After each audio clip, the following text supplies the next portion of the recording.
黒ずきんの目視へようこそ。黒魔女ディアベルスターの幼き日の姿を描いた新テーマ、白き森が新たにマスターデュエルに実装されました。現在のディアベルゼとの対決を描くまどろみの財宝モーリアンからは、大の仲良しだったリゼットの面影はもはや見当たりません。白き森で一体何があったのでしょうか。黒ずきんの目次では、白き森を保管してくれる様々な構築・展開について紹介した動画を延べ13本アップしています。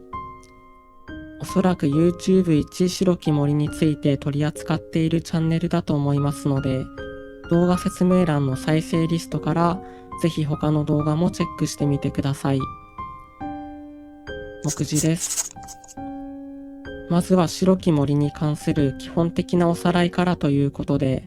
今回は準構築のみの2章立てにてお送りします。次回問い型やセンチュリオン型などの派生形について紹介予定です。タイムテーブルは動画説明欄から。チャンネル登録・高評価よろしくお願いします。第1章テーマカード構築の紹介。白き森モンスターのほとんどは光属性魔法使い属で統一されていて、メインモンスターはレベル2非チューナーの白き森のアステーリャと白き森のリゼット、レベル4チューナーの白き森のシルビーと白き森のルシアの計4体が存在します。ざっくりといえば、レベル2非チューナーとレベル4チューナーで、レベル6やレベル8のテーマ内シンクロ、またはフルールドバロネスやカオスアンヘル、混沌の総翼などの汎用レベル10シンクロの召喚を狙うテーマです。テーマの特徴としては、手札場の魔法罠をコストに展開していきます。魔力をエネルギーに戦っている様を表しているのでしょうか。そして白き森魔法罠には、モンスター効果を発動するためのコストになった時、墓地からセットする効果が備わっています。これのおかげでコストが足りなくて展開できないという事態を回避できるのです。魔法罠のコストを要求するその性質上、基本的には2枚書道のデッキであり、書道と魔法罠コストの2枚をいかに引き込むかを構築段階で意識する必要があります。では基本展開の流れになぞって白き森カードたちについて見ていきましょう。白き森のアステーリャは黒魔女ディアベルスターの幼き日の姿で白き森の書道役を担います。アステーリャが展開に絡むか絡まないかで形成できる盤面がかなり変わってくるので、準構築ならピリレイスの地図を採用してでも引き込み、可能な限りアステーリャに召喚権を割きましょう。効果は2つで、1の起動効果で手札場の魔法罠をコストに光属性魔法使い属のチューナーをリクルート、2効果で白き森では簡単な条件で自己蘇生できます。1のリクルート先はもっぱら白き森で唯一ノーコストで魔法罠コストを供給してくれる白き森のシルビーです。白き森のシルビーは財宝となってしまった裏切りの財宝シルビアの元の姿です。効果は2つで、1効果で NSSS 時に白き魔法罠をサーチ、2効果で同じく白き森では簡単な条件で自己蘇生できます。アステーリャと召喚権で喧嘩してしまいますが、お話にあったように白き森は初動の組み合わせが大事であり、加えて今後に控える新規が来るまでは手数が少なく誘発受けも悪いため、こと準構築においては複数済みが板です。シルビーとアステーリャでレベル6シンクロ召喚していくことになるのですが、その前にシルビーからサーチするカードを見ていきましょう。白き森魔法罠はそのいずれもがひらがな表記で、童話のような雰囲気とは裏腹にどこか不気味さを覚えます。白き森の言い伝えの効果は2つで、1の固有効果で魔法使い族は幻想魔族が場にいる場合に限り白木森モンスターのサーチ、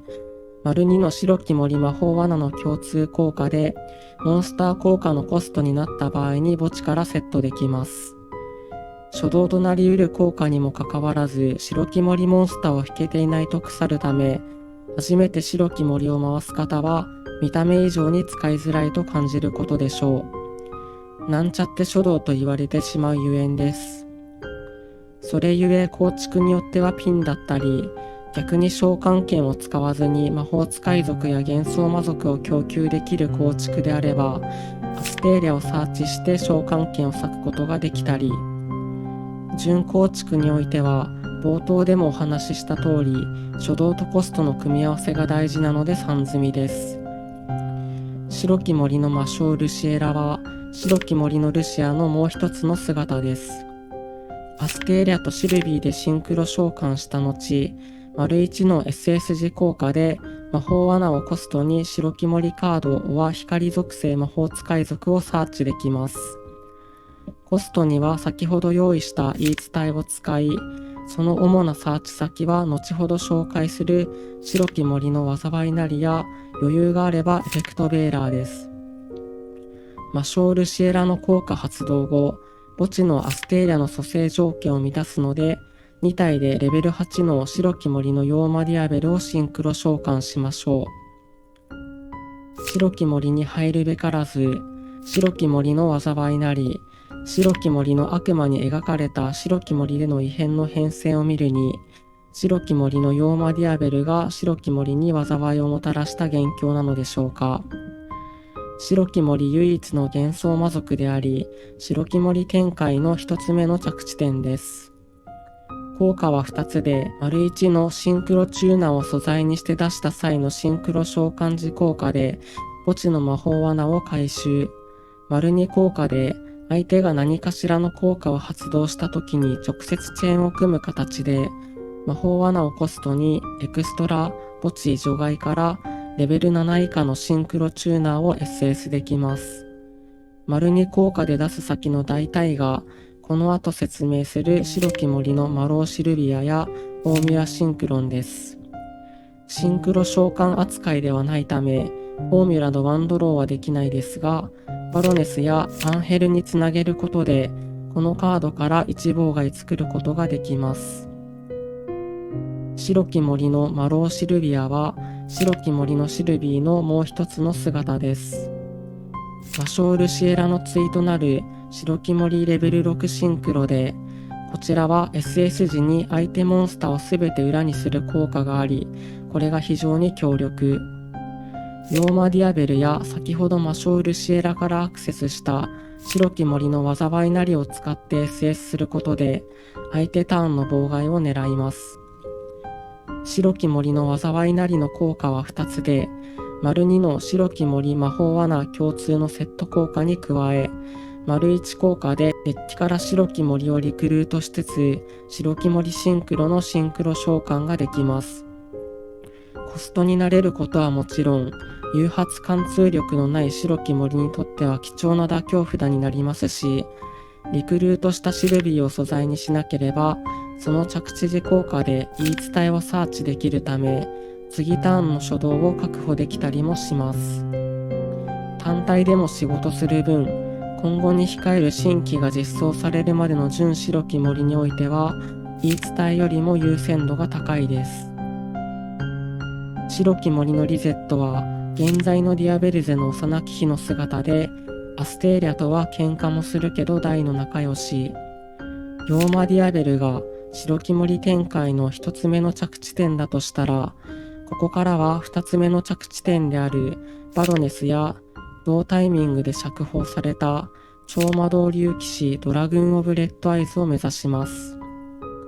墓地からセットした言い伝えでリゼットをサーチしたら、1効果で先ほどルシエラからサーチした災いなりをコストに自身を SS し、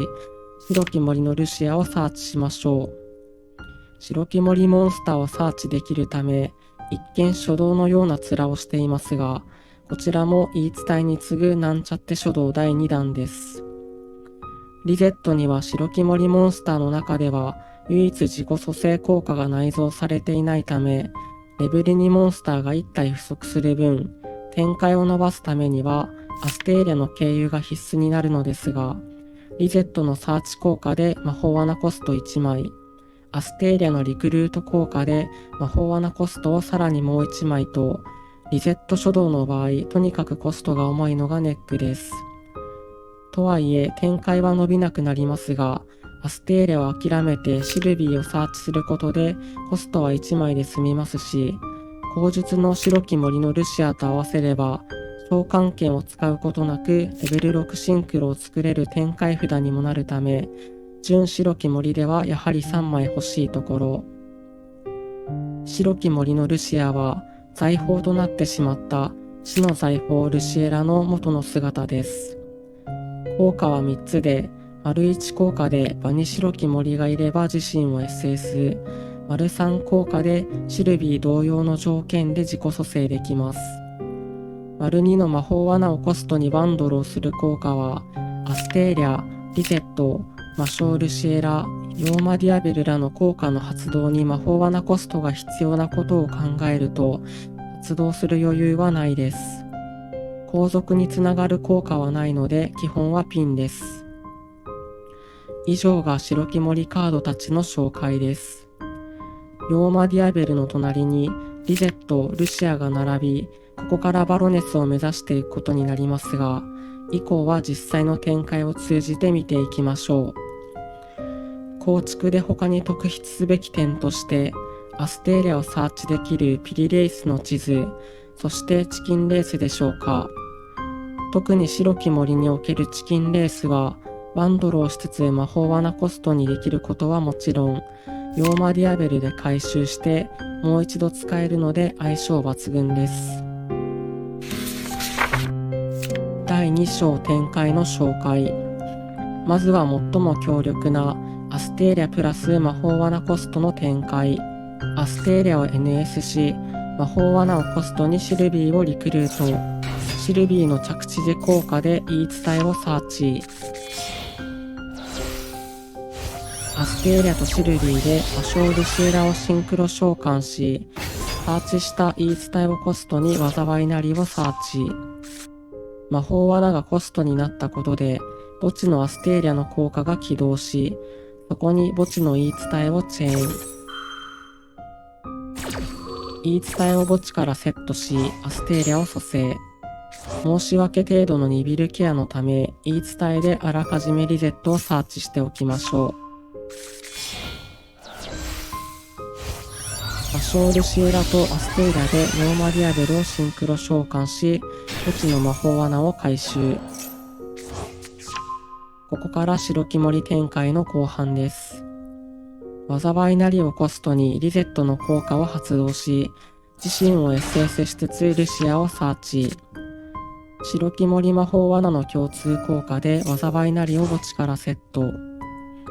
ルシアを手札から SS したら墓地のシルビー効果で墓地の白き森シンクロをバウンスし自己蘇生します。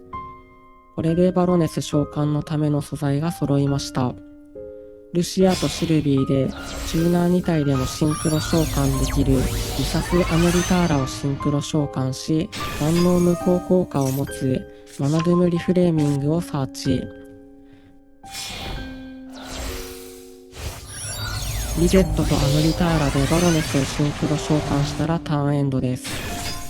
最終盤面はヨーマディアベル、バロネス、災いなり、マナドゥム・リフレーミングの計4妨害。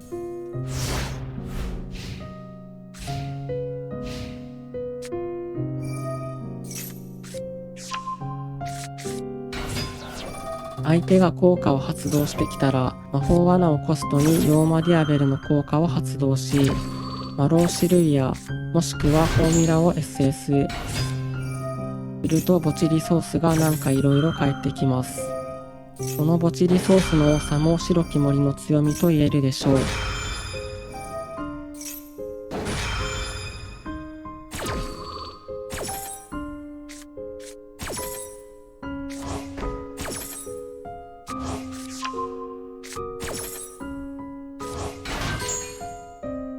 マローシルビアの皆既日食の諸効果には名称値はなく、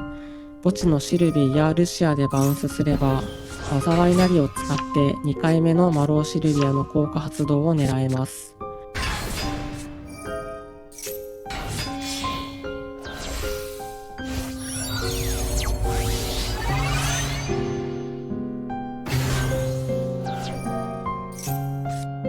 アステーリャ書道の分岐展開として、ドラグーン・オブ・レッド・アイズを出す展開もあります。リゼット、ルシア、シルビーの3体が並んだ後、ドロドロゴンをシンクロ召喚すれば、自身をアルバスの烙印として扱うことで、烙印竜アルビオンを融合召喚できます。烙印竜アルビオンの着地時効果で、手札、場、墓地のモンスターを素材にさらに融合召喚することができ、墓地のドロドロゴンをブラックマジシャンとして扱えば、ドラグーン・オブ・レッド・アイズの脱法召喚が狙えるというわけです。最終盤面は、ヨーマディアベル、ドラグーン・オブ・レッド・アイズ、災いなりの計3妨害。妨害数こそバロネス展開には劣りますが、ドラグーン・オブ・レッド・アイズの売りは、何といってもそのスタッツと場持ちの良さです。万能無効効果を発動する際に発生する手札コストも、白木森魔法罠を使えば回収できるのであまり気になりません。次にシルビープラス魔法罠コストの展開。アステーリアが展開に絡まない都合、ヨーマディアベルに到達できないため、バロネスに直行します。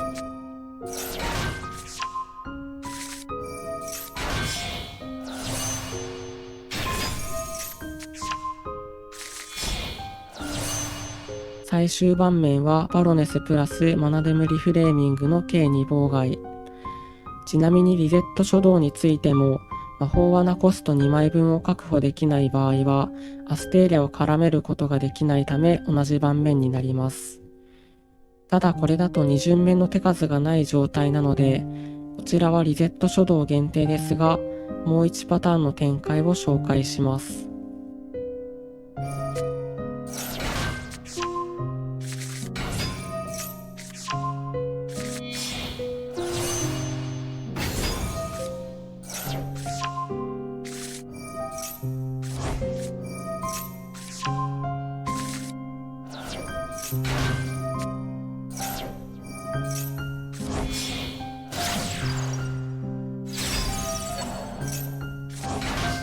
最終盤面はマスカレーナプラス災いなりの計3妨害プラスワンドロー。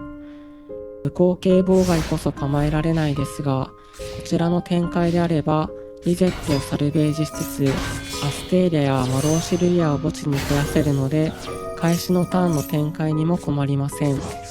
相手のデッキに合わせて展開を使い分けましょう。白き森というテーマについてお分かりいただけたでしょうか。これから白き森を触るよという方にとって、こちらの動画がいい教材となれば幸いです。それでは次回の黒ずきんの目次でお会いしましょう。